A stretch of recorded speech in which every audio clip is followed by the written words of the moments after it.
Hello students, कैसे हैं आप सब लोग। मैं हूं अजहर और आप देख रहे हैं अजहर अंसारी एजुकेटर। आज हम बात करेंगे कि जो किस तरीके से जो आप अपने जो क्लास 12th में जो राजनीति विज्ञान है, पॉलिटिकल साइंस है, इसमें आप ज़्यादा से ज़्यादा नंबर ला सकते हो। आखिर कौन कौन सी ऐसी चीज़ें होती हैं जो कि आपके जो मार्क्स हैं वो गेन करने के लिए बहुत ज़्यादा ज़रूरी होती हैं। आखिर टॉपर्स जो है वो किस तरीके से तैयारी करते हैं, कौन कौन सी उनकी स्ट्रैटेजीज होती हैं, उनका टाइम टेबल क्या होता है, ठीक है, उनकी आंसर शीट दिखती कैसे है, उनके जो आंसर्स हैं वो दिखता कैसा है, ठीक है, कैसे वो अपने आंसर्स को प्रेजेंट करते हैं। ये जो सारी चीज़ें हैं, मैं सारी चीज़ें आपको इस चैनल पर ज़रूर बताऊँगा। तो बने रहे हमारे चैनल के साथ। अगर आपको अभी अगर क्लास 12th में पॉलिटिकल साइंस या ज्योग्राफी या इकोनॉमिक्स से रिलेटेड आपके पास सब्जेक्ट्स हैं तो आप हमारे चैनल को अभी सब्सक्राइब कर सकते हो और बेल आइकन को ऑन कर सकते हो, जिससे जो आने वाले जो वीडियोस हैं वो आप तक सबसे पहले पहुंच सकें। ओके, तो लेट स्टार्टेड। तो सबसे पहले मैं आपको बताना चाहता हूं कि जो हमारा जो सिलेबस जो टाइम टेबल है वो मैंने आपके साथ डिस्कस कर लिया है। तो आई आपको जो डिस्क्रिप्शन में जो मेरा टाइम टेबल है वो पता चल चुका होगा। तो लास्ट क्लास में भी जो बच्चे थे उनको मैंने बता दिया था कि जो हमारा जो टाइम टेबल होने वाला है वो पूरी तरीके से जो डेली है वो होने वाला है, ठीक है, यानी कि जो हमारा डेली क्लासेस होंगी तो MWF में यानी मंडे, वेडनेसडे एंड फ्राइडे को हमारी ज्योग्राफी क्लास होगी, एंड TTS यानी ट्यूसडे, थर्सडे एंड सैटरडे को हमारी पॉलिटिकल साइंस की क्लास होगी, ठीक है, यानी क्लास 12th की। बाकी जो क्लास 11th के लिए जो शेड्यूल है वो मैं जल्दी ही आपके साथ साझा करूंगा। सारी चीज़ें आपको बताऊंगा कि जो हमारा क्लास 11th का जो टाइम टेबल है वो क्या है। तो एक दो दिन में जस्ट मैं आपको इन्फॉर्म करूंगा। ओके, तो बने रहे हमारे साथ। और अगर आप क्लास 12th में ज़्यादा से ज़्यादा नंबर लाना चाहते हैं तो ज़रूर हमारे अभी चैनल को सब्सक्राइब करें, क्योंकि बहुत सारी ऐसी चीज़ें मैं आपके लिए लाने वाला हूँ जो कि आपके लिए बहुत ज़्यादा कारगर जो साबित है वो हो सकती हैं, ठीक है। तो बने रहे हमारे साथ। और किसी तरीके की अगर कोई प्रॉब्लम हो रही है आपको, अगर हमारे कम्युनिकेशन में या अगर आपको मेरी आवाज़ नहीं आ रही है तो आप कमेंट कर सकते हो, ठीक है, मैं आपको उसका ज़रूर रिप्लाई दूंगा।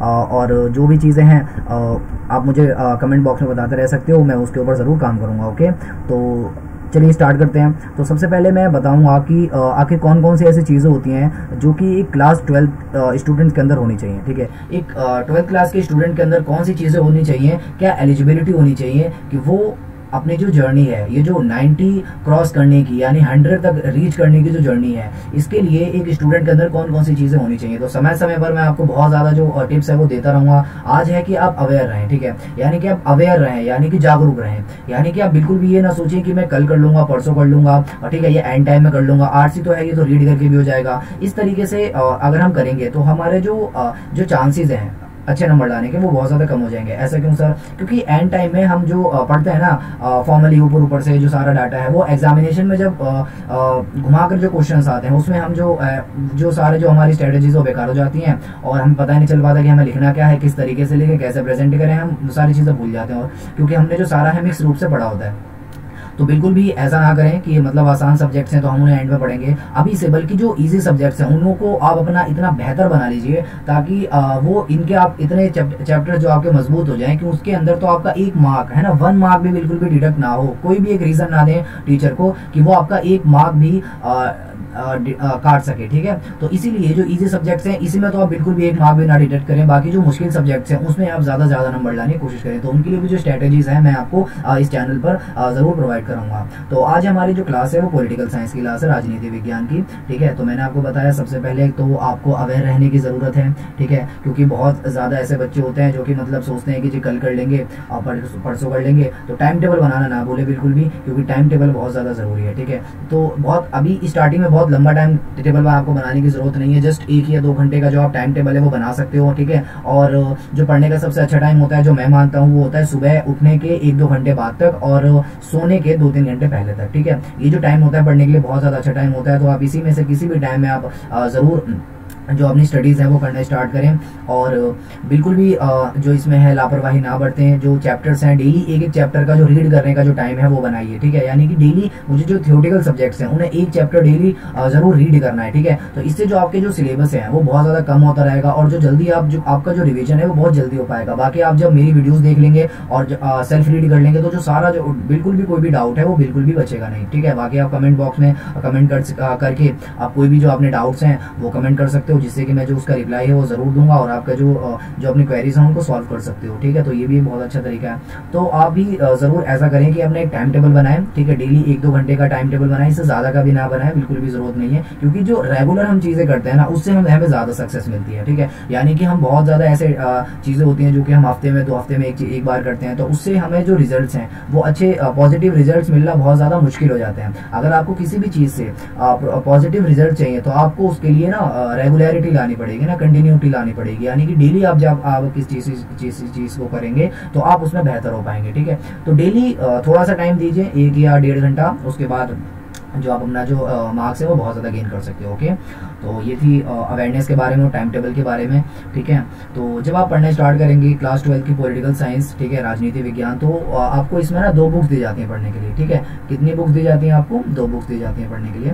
तो मैं डिस्कस करूंगा कि जो 2 बुक्स दी जाती हैं आपको पढ़ने के लिए, उसमें जो पहली बुक है उसका नाम है समकालीन विश्व राजनीति। क्या नाम है पहली बुक का? समकालीन विश्व राजनीति, यानी कि जो वर्तमान समय में है ना, जो पूरी दुनिया में जिस तरीके से राजनीति चल रही है ना उसके बारे में हम इस बुक में बात करेंगे। तो ये बुक जब आप खोलते हो ना तो जो पहला जो चैप्टर मिलता है उसका नाम है शीत युद्ध का दौर। शीत युद्ध है ना, एक विशेष प्रकार का युद्ध, ऐसा युद्ध जिसमें कभी हथियारों का इस्तेमाल नहीं हुआ।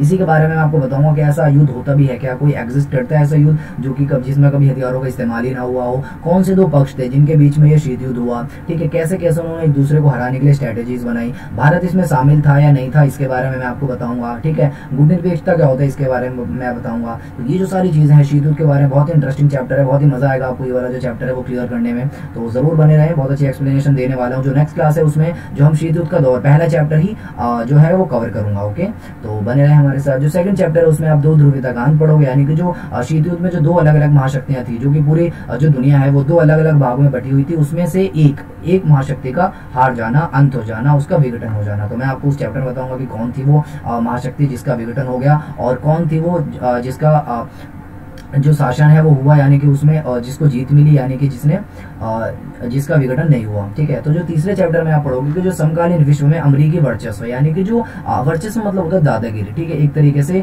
शासन करना, ठीक है, पूरी दुनिया पर शासन करना, वर्चस्व। तो अमेरिका का जो आपने सुना होगा कि जो वर्चस्व है पूरी दुनिया पर स्थापित है। ठीक है, तो कैसे स्थापित है सर, मतलब कैसे पता चलता है कि अमेरिका का जो वर्चस्व है पूरी दुनिया पर स्थापित है? कौन कौन सी चीजें हैं, कैसे उसकी सेना कैसी है, उसमें उसकी अर्थव्यवस्था कैसी है, ठीक है, उसका संस्थागत ढांचा कैसा है, ठीक है, उसके अंदर पॉलिटिक्स कैसी चल रही है, उसके अंदर समाजवाद है या पूंजीवाद है, कौन सी विचारधाराओं वाले लोग रहते हैं अमेरिका में। ठीक है, तो ये जो सारी चीजें हैं इसी का मैं इसके ऊपर मैं आपको बात बताऊंगा थर्ड चैप्टर में। ओके, और जो फोर्थ चैप्टर आएगा वो आएगा हमारा सत्ता के वैकल्पिक केंद्र। ठीक है, यानी कि जो सत्ता है अमेरिका के पास उसके जो ऑप्शनल केंद्र हैं। ठीक है, यानी कि अब एक के पास जो पावर रहती है हमेशा ही उस महाशक्ति के पास पावर रहना मुश्किल हो जाता है। ठीक है, क्योंकि और भी बहुत सारी ऐसी महाशक्तियां हैं जो कि उभर कर आती रहती हैं और जो अपने वर्चस्व हैं उसको स्थापित करने की कोशिश करती हैं, यानी कि एक अंतर्राष्ट्रीय मंच तक अपने आप को लेकर जाना चाहती हैं। तो अमेरिका के अलावा कौन कौन सी ऐसी महाशक्तियां हैं जो कि कभी अमेरिका को टक्कर दे सकती हैं, उसकी जो वर्चस्व है उसको कम कर सकते हैं या उसको खत्म कर सकते हैं? तो ऐसे ही कुछ जो संगठन है उनके बारे में मैं आपको बताऊंगा कि कौन से ऐसे संगठन है जो कि अमेरिका की महाशक्ति को कभी ना कभी जरूर जो है वो चुनौती दे सकते हैं। ठीक है, तो इसी के बारे में ये चैप्टर होगा। अच्छा, जो 5वां चैप्टर होगा वो होगा समकालीन दक्षिण एशिया, यानी कि जो वर्तमान समय में जो दक्षिण एशिया है उसमें कौन कौन से देश शामिल है, भारत भी उसमें शामिल है, तो कैसे वो दूसरे देशों के साथ व्यापार कर रहा है, ठीक है, ट्रेड कर रहा है, इसके बारे में हम इस चैप्टर में पढ़ेंगे। ठीक है, और भी देशों के बारे में।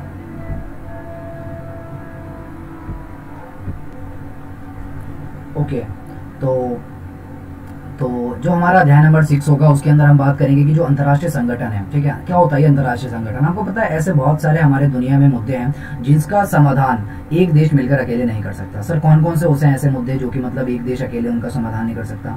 वैश्विक मुद्दे हो सकते हैं, वैश्विक बीमारी हो सकती है, वैश्विक पर्यावरण का रिलेटेड हो सकता है, ठीक है, ओजोन परत हो सकती है, ठीक है, भूमंडलीय तापन भी हो सकता है, ठीक है, ग्रीन हाउस इफेक्ट हो सकता है। ये जो सारी चीजें हैं ये इनका जो समाधान है वो एक देश का नहीं है बल्कि सभी देशों को मिलकर आना पड़ेगा, तभी जो है इस समस्या से जो हमें छुटकारा है या इसका जो समाधान है वो हमें मिल सकता है। तो सर अगर सभी देश एक साथ मिलकर कैसे साथ आएंगे जिससे कि वो जो है वो विकास के कार्यक्रमों में तो सर कैसे सभी देश मिलकर जो वैश्विक मुद्दे हैं उनका समाधान कर सकते हैं? तो इसी के लिए जो कुछ अंतर्राष्ट्रीय संगठन बनाए जाते हैं, ऐसे संगठन जिनका जो क्षेत्र है वो पूरा विश्व हो, ना कि कहीं एक देश तक उनका वो सिमट कर रहे हैं। तो ठीक है, वो पूरे देश में काम करते हैं, पूरे देश के लिए, पूरी दुनिया के लिए जो भी ऐसे मुद्दे होते हैं, जब दो देशों के बीच में आपस में कोई मतभेद होते हैं, कोई वैश्विक मुद्दा हो, तो इनको सुलझाने के लिए, अंतर्राष्ट्रीय झगड़ों को सुलझाने के लिए ये जो अंतर्राष्ट्रीय संगठन है वो बनाए जाते हैं। तो मैं इस चैप्टर में आपको, बहुत इंटरेस्टिंग चैप्टर है, मैं आपको बताऊंगा कि यूएनओ के बारे में बताऊंगा और कौन से जो वैश्विक जो संगठन है वो बनाया गया था। ठीक है, तो इन सारी चीजों के बारे में मैं आपको बताऊंगा, अंतर्राष्ट्रीय संगठन के बारे में, चैप्टर नंबर 6 में। ओके, तो बने रहे हमारे साथ, बहुत अच्छी एक्सप्लेनेशन होने वाली है। जरूर एक बार ट्राई करें कि कैसे हमारी जो क्वालिटी है और किस तरीके से जो मैं आपको जो चैप्टर है वो कर रहा हूँ, और जो मेरे स्टूडेंट्स हैं, जो कि मेरे जो ज्यादा जो मार्क्स हैं वो जो गेन कर चुके हैं, उनके लिए भी जो इंटरव्यूज हैं वो भी मैं आपको ला कर दूंगा कि कैसे जो मेरे स्टूडेंट्स थे उन्होंने जो अपने करियर में जो अपने गोल है जो 95 जो उन्होंने क्रॉस किया है, उसके लिए जो मैं इंटरव्यूज हैं वो भी मैं आपको ला कर दूंगा। ओके, तो बन रहे हैं हमारे साथ। ओके, तो अगला जो हमारा चैप्टर आएगा वो आएगा कि समकालीन विश्व में सुरक्षा, यानी कि जो हमें सिक्योरिटी है, जो सेफ्टी है, वो बहुत ज्यादा जरूरी होती है। ठीक है, जब तक हमें सेफ फील नहीं होगा, सुरक्षित फील हम नहीं करेंगे, हम अपने विकास के कार्यक्रम नहीं कर सकते। ठीक है, हम अपना जो विकास के कार्यक्रम तो कर ही नहीं सकते, हम अपना सुधार नहीं कर सकते। ठीक है, हम किसी भी कार्यवरत में हमारा जो स्वतंत्रता है उसका जो हम स्वतंत्रता पूर्वक कोई भी काम नहीं कर सकते। तो सुरक्षा बहुत ज्यादा जरूरी होती है। तो इस चैप्टर में आपको बताऊंगा कि कौन से ऐसे अंतर्राष्ट्रीय संगठन है जो कि आतंकवाद है उसको बढ़ावा दे रहे हैं। ठीक है, जिनकी वजह से जो दुनिया में जो भय है, जो हिंसा है, उसकी जो संभावनाएं हैं वो बढ़ी हुई हैं। ठीक है, किस तरीके से जो लोग हैं वो अपने आप को असुरक्षित महसूस करते हैं और वो समाज के जो विकासात्मक कार्यक्रम है उसमें हिस्सा नहीं ले पाते हैं। कौन कौन से मानव अधिकारों का उल्लंघन हो रहा है, तो इन्हीं सारी चीजों के बारे में मैं आपको बात करूंगा चैप्टर नंबर 7 में। अच्छा चैप्टर है, पिछले साल ये जो चैप्टर है वो डिलीटेड था, यानी कि जिन्होंने इस साल जो एग्जाम देने वाले हैं उनके लिए डिलीटेड है, लेकिन जो अगले साल जो एग्जाम देने वाले हैं उनके लिए चैप्टर आ रहा है। तो ठीक है, तो आपके लिए ये इसकी जो चैप्टर की एक्सप्लेनेशन है वो जरूर दूंगा मैं आपको। ठीक है, बहुत अच्छी एक्सप्लेनेशन है वो होने वाली है, तो जरूर बने रहें हमारे साथ। तो आठवां जो चैप्टर होगा वो होगा पर्यावरण और प्राकृतिक संसाधनों के बारे में। ठीक है, यानी कि जो हमारा एनवायरनमेंट है, ये जो प्राकृतिक संसाधन तो जानते हैं ना, ऐसे हर वो चीज होती है जो कि हमारे डेली लाइफ में हमारे काम आती है। ठीक है, और वो नेचुरली भी हो सकती है, जैसे पानी हो गया, मृदा हो गई, बारिश हो गई, ये सब क्या है, ये हमारा संसाधन है हमारे, जो कि हमारी डेली लाइफ में काम आते हैं। तो इन्हीं के बारे में आपको बताऊंगा। एनवायरनमेंट है, पेड़ पौधे हैं, वनस्पति है, ये भी हमारे जो हमारा ऑक्सीजन है इसका एक बहुमूल्य स्रोत है। तो ये जो सारी चीजें हैं इसके बारे में भी मैं आपको इस चैप्टर में बताऊंगा कि कैसे कौन कौन से हमारे प्राकृतिक संसाधन है और कैसे वो हमारा जो जीवन है उसमें योगदान दे रहे हैं। ठीक है, उनकी इंपॉर्टेंस क्या है, किस तरीके से वो हमारे लिए उपयोगी हैं, लाभदायी हैं। ठीक है, और उनके जो इस्तेमाल है वो क्या है। ठीक है, और जो इस बुक में जो हमारी पहली बुक है समकालीन विश्व राजनीति, उसमें जो लास्ट चैप्टर आएगा आपका 9th चैप्टर, वैश्वीकरण मतलब ग्लोबलाइजेशन, यानी एक देश की अर्थव्यवस्था को दूसरे देशों की अर्थव्यवस्था के साथ जोड़ना ही वैश्वीकरण है। ठीक है, या वस्तु पूंजी विचारों का एक देश से दूसरे देश तक आदान प्रदान भी वैश्वीकरण हो सकता है। ठीक है, ये दूसरी डेफिनेशन है इसकी, यानी कि लोगों का विचार, आइडियाज, पूंजी एक जगह से अगर दूसरी जगह पर जा पा रहे हैं, इसका मतलब वैश्वीकरण है, ग्लोबलाइजेशन है। पूरी दुनिया के दूर बैठे लोग अगर आप उनके साथ कनेक्ट कर सकते हो, इसका मतलब आप वैश्वीकरण का एक हिस्सा हो। ठीक है, यानी कि आप जो दूरी है, जो भौतिक दूरी है एक जगह से दूसरी जगह पर बैठे लोगों की, वो बहुत ज्यादा कम हो गई है। ठीक है,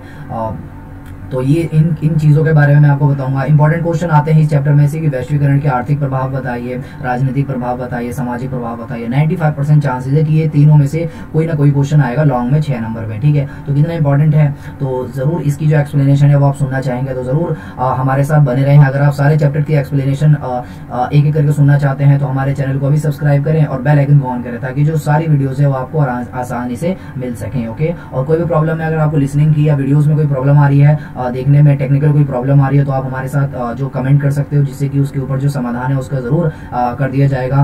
ओके, तो अब आपको समझ में आ गया होगा कि मैं मतलब हम जो है किस तरीके से जो कवर करेंगे। अच्छा, मान लीजिए जो मैं कल नेक्स्ट क्लास में जो फर्स्ट चैप्टर कराऊंगा, तो उसमें पहले क्लास में तो मैं आपको जो पूरा चैप्टर है वो एक्सप्लेन करूंगा, कौन कौन से टॉपिक्स हैं, किस किस तरीके से जो शीत युद्ध में उसके अंदर जो स्थितियां हैं वो बनी हुई हैं। उसके बाद में सेकंड में मैं आपको बताऊंगा कि इंपॉर्टेंट टॉपिक्स क्या क्या है, इंपॉर्टेंट क्वेश्चन कैसे आने वाले हैं इस चैप्टर में से। ठीक है, और आप उन का सॉल्यूशन कैसे दोगे, कैसे आपका जो मार्क्स है वो बढ़ाए जाएंगे, और कैसे आप अपना जो आंसर है वो प्रेजेंट करोगे एग्जामिनर के सामने कि इस चैप्टर में से आपके ज्यादा से ज्यादा जो मार्क्स है वो आएंगे। तो ये भी हम जो सेकंड क्लास होगी इसकी उसमें हम बात करेंगे। और थर्ड में मैं आपसे फीडबैक लूंगा कि ये चैप्टर आपका क्लियर हो गया नहीं हो गया, कुछ क्वेश्चन आंसर पूछूंगा आपसे, और उसके बाद अगर आप क्लियर कर ले तो उसके बाद हम करेंगे सेकंड चैप्टर। ओके, ये हमारा तरीका होने वाला है। इसी तरीके से जो हम सारे जो चैप्टर्स हैं वो करने वाले हैं। ओके, तो आई होप आपको समझ में आ गया होगा। और भी कोई दिक्कत है, अगर किसी भी तरीके की और भी कोई प्रॉब्लम है, कोई शिकायत है या कुछ भी आपका सुझाव है, तो आप हमारे कमेंट बॉक्स में बता सकते हो, उसके ऊपर ज़रूर विचार किया जाएगा। ओके, और तो यही था अभी का आज के लिए, मेरे को आपको जो सिलेबस है वो कवर कराना था। ठीक है, तो मैंने जो सारे चैप्टर्स हैं उसके बारे में मैंने जनरली इन्फॉर्मेशन बता दी है। अभी कुछ क्वेश्चन नहीं कराए मैंने, और ना कोई भी टॉपिक जो किया है वो क्लियर कराया। तो नेक्स्ट क्लास जब होगी हमारी पॉलिटिकल साइंस की, उसमें मैं पहला चैप्टर ऑलमोस्ट जो हमारा पहला चैप्टर है 2-3 पार्ट्स में आ जाएगा, उसको आप ज़रूर देखें। और दूसरे चैनल से बहुत अच्छा जो एक्सप्लेनेशन है वो होने वाली है। बहुत सारी ऐसी चीजें हैं जो कि दूसरे चैनल वाले कवर नहीं करते हैं, लेकिन मैं कवर करूंगा। ऐसे टॉपिक्स, ऐसे इंपॉर्टेंट क्वेश्चन, पहले आए हुए क्वेश्चंस जो कि मतलब बहुत ज्यादा इंपॉर्टेंट हैं, और इस आसान भाषा में उनके जो आंसर्स हैं, बिल्कुल आसान भाषा में उनकी जो एक्सप्लेनेशन है वो भी मैं आपके लिए प्रोवाइड करूंगा। तो ठीक है, आप हमारा जो चैनल है उसको जरूर सब्सक्राइब करें। ओके, तो ये समय है आपसे अलविदा लेने का। फिर मिलूंगा अगली क्लास में, यानी कि जो ज्योग्राफी क्लास होगी कल, तो फिर मुलाकात होगी उसमें, और उसमें मुझे आपको फर्स्ट चैप्टर कराना है। ठीक है, यानी कि जो पहला चैप्टर है उसमें मैं कुछ टॉपिक्स कराऊंगा आपको। ठीक है, तो बने रहें। ये वाला जो टाइम है वो आप अपना फिक्स कर लीजिए, क्योंकि मेरी जो वीडियोस हैं इसी टाइम आया करेंगे, तो इस टाइम आप फ्री हो जाया करें। ठीक है, जो नेट है वो थोड़ा बचा कर रखें, और जो 15-20 मिनट की जो एक्सप्लेनेशन है वो आप इसे ज़रूर सुना करें। ओके, और भी कोई प्रॉब्लम है तो कमेंट बॉक्स हाजिर है आपके लिए। तो अगर आपको वीडियोस अच्छी लग रही है तो इसको लाइक ज़रूर करो। अगर अभी तक नहीं किया है तो इसको लाइक कर दीजिए, और शेयर भी किया अपने उन फ्रेंड्स के साथ जो कि मतलब आपके साथ क्लास 12 में पढ़ रहे हैं और जिनके पास भी पॉलिटिकल, ज्योग्राफी, इकोनॉमिक्स है, तो ज़रूर उनके साथ शेयर करें। ठीक है, तो अभी के लिए मैं चलता हूँ। शुक्रिया।